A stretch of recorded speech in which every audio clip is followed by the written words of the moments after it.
ఓం శ్రీ గురుభ్యో నమ. గం గణాధిపతయే నమ. శ్రీమాత్రే నమ. ఈరోజు మనము 2025 ఆగస్టు మాస ఫలితాల అంతర్భాగంగా మన ఛానల్లో మ్యూజిక్ థెరపీ, అస్ట్రాలజీ, యోగా, ఇవి ఆయుర్వేదం టిప్స్, అవి అలాగూ యోగా డైట్లోకి వచ్చేస్తాయి. మనకు ఇవన్నీ ఎందుకు కలబోసి చెప్తున్నాను నేను?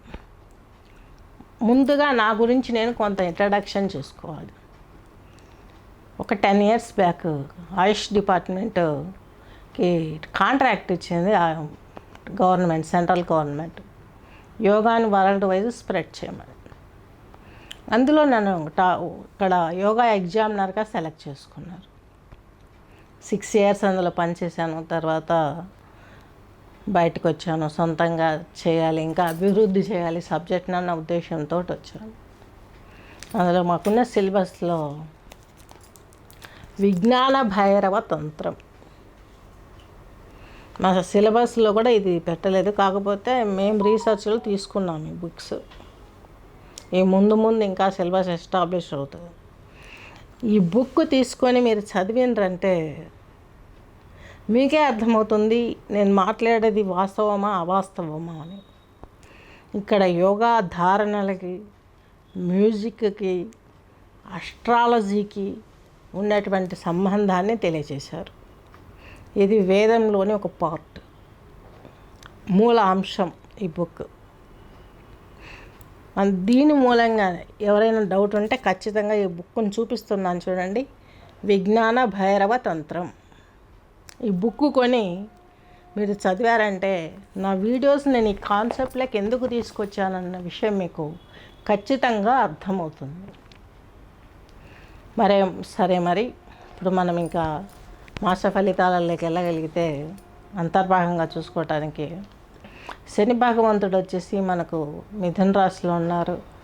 రాహువు గారు వచ్చేసి ఈ యొక్క కుంభరాశి సంచారం చేస్తున్నారు. కేతు వచ్చేసి మనకు ఈ యొక్క సింహరాశి, కేతువు, కుజుడు, రవి వచ్చేసి మనకు 17 వరకు సింహంలో, ఇక్కడ మనకు 17వ తేదీ వరకు కూడాను కర్కాటకంలో ఉండి తదుపరి సింహ ప్రవేశం చేస్తారు. తర్వాత శుక్రుడు వచ్చేసి మనకి 20వ తేదీ కర్కాటక రాశిలోకి ప్రవేశిస్తారు మిథునాన్ని వదిలి. బృహస్పతి మాత్రం మిథున రాశిలోనే సంచరిస్తారు. ఇది ఈ యొక్క గ్రహాల యొక్క ఇది. అంటే మనకు ఒక్కొక్క గ్రహము ఏ రోజులలో రాశి మారుతుందని తీసుకున్నట్లయితే 20th నుంచి మనకు రాశులు మారటం స్టార్ట్ అయింది. నెక్స్ట్ కర్కాటక రాశి తీసుకున్నట్లయితే పునర్వసు నక్షత్రం 4వ పాదము, పుష్యమి 4, ఆశ్లేష 4. కర్కాటక రాశి వారికి మీ రాశిధిపతి 2 రోజులకు ఒక రాశి చొప్పున మారుతూ ఆయన మీకు +or- ఇండికేషన్స్ ఇస్తూ ఉంటారు. మీకు అష్టమ శని దోషం వెళ్ళిపోయింది. భాగ్యంలో శని మీకు ఈ యొక్క సప్తమ భావం అంటే జీవిత భాగస్వామి, సొసైటీలో ఎల్డర్స్, అలాగే అష్టమం పెద్దవాళ్ళ యొక్క సహకారము, మీకు కష్టాలు, ఇవన్నీ కూడా మీరు పడి ఒక రూట్కి వచ్చేసారు. ఒక రకంగా చెప్పాలంటే 9th భావంలోకి వచ్చారు. మీ తండ్రికి కొంచెం మీ గురించి ఆలోచనలు ఉంటాయి. తల్లిదండ్రులకు బాధగా ఉంటుంది, ఏదో సెట్ చేయలేకపోయాము, ఇలాంటి విషయాలు అనేది మీకు బాధగా ఉంటుంది, వారికి బాధగా ఉంటుంది. కాకపోతే ట్విస్ట్ ఏంటంటే ఎవరు బయటపడరు, అలా జరిగిపోతూ ఉంటుంది కర్కాటక రాశి వారికి. నెక్స్ట్ మీకున్నటువంటి వ్యయంలో, కర్కాటక రాశికి వ్యయంలో బృహస్పతి. ఈయన కర్కాటక రాశి వారికి షష్టాధిపతి, భాగ్యాధిపతి. వ్యయంలో ఉండడం, షష్టమ వ్యయాధిపతులు ఒకరి రాశిలో ఒకరు ఉండడం అనేది చాలా శుభప్రదం. కాబట్టి మీరు కొంత గొప్ప అప్పులు ఇవన్నీ తొలగించుకొని ఉద్యోగంలో వృద్ధిలోకి వెళ్ళే అవకాశాలు స్పష్టంగా ఉన్నాయి. ఆనందమైనటువంటి ప్రయాణాలు చేస్తారు. ఆ ప్రయాణాలలో మీరు ఆనందాన్ని పొందుతారు. మీ వర్క్లో మీరు సిన్సియర్గా వర్క్ చేస్తారు.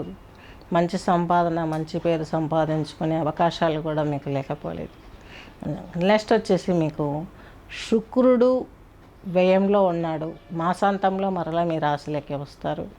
అలాగే కుజుడు బుధాదిత్య యోగం కూడా మీకు మీ రాశిలోనే ఉంది. ఏ గ్రహమైన రాశిలో లగ్నంలో ఉండడం యోగిస్తుంది కాబట్టి రవి మీకు 2వ ఇంటి అధిపతి, బుధుడు మీకు 3వ ఇంటి అధిపతి, వ్యయాధిపతి.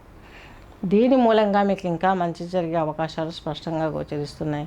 కుటుంబ సభ్యుల సహాయ సహకారాలు ఉంటున్నాయి. వివిధ రకాలైనటువంటి కోణాలలో ఆలోచించి మీరు బిజినెస్ను, ఉద్యోగాన్ని రూపురేఖలు చేసుకుని ముందుకెళ్ళగలుగుతారు, దూసుకెళ్ళగలుగుతారు. ఇంకా సంపాదన పెంచుకుంటారు. మీకంటూ ఒక వాల్యూ ప్లేస్ సొసైటీలో మీరు తెచ్చుకోగలుగుతారు. వ్యవసాయ రంగం వారికి కూడాను బాగుండే అవకాశాలు స్పష్టంగా గోచరిస్తున్నాయి. కొంత జల వనరులతో పెట్టుబడి పెట్టే వారికి కూడాను మంచి జరిగే అవకాశాలు, ఇవన్నీ కూడాను మీరు చాలా వరకు నేర్చుకుంటారు. రూపుదిద్దులు దిద్దుకొని మీ జీవితాన్ని మీరు సరిచేసుకోకుండా గొప్ప వ్యక్తులుగా ముందుకు రాగలుగుతారు. ఎక్కువగా దైవభక్తిని మోటివేట్ అవుతారు. అనుకోకుండా ఎక్కువ పూజలు పునస్కారాలు మొగ్గు చూపడం, ఏవైనా కీర్తనలు, మ్యూజిక్, అలాగే కళలకు సంబంధించినటువంటివి నేర్చుకోవటం, ఇవన్నీ కూడా చేపడతారు. వడ్డీ వ్యాపారస్తులకి వీళ్ళందరికీ కూడాను మధ్య మధ్యలో కొన్ని బ్యాలెన్స్ తప్పుతుంది, మరలా రికవర్ అవ్వగలుగుతారు కేతువు 2లో ఉండబట్టి. ఏది ఏమైనా ఫైనాన్షియల్ విషయంలో కొంచెం జాగ్రత్త వహించండి. తెల్లని వస్త్రధారణ ఇవన్నీ కూడా సమకూర్చుకుంటారు. కొంచెం గోల్డ్ ఇలాంటివి కూడా సమకూర్చుకునే అవకాశాలు స్పష్టంగా గోచరిస్తున్నాయి. మీకంటూ ఒక విజయ అవకాశాన్ని మీరు సొసైటీ నుండి పొందే అవకాశం చాలా స్పష్టంగా దగ్గరలో ఉంది. ఒక స్త్రీమూర్తి మీకు సహాయం చేస్తుంది. దాని మూలంగా మీరు ఎంతో గ్రోత్లోకి వచ్చే అవకాశాలు స్పష్టంగా ఉన్నాయి. గమనించగలరు. స్వస్తి.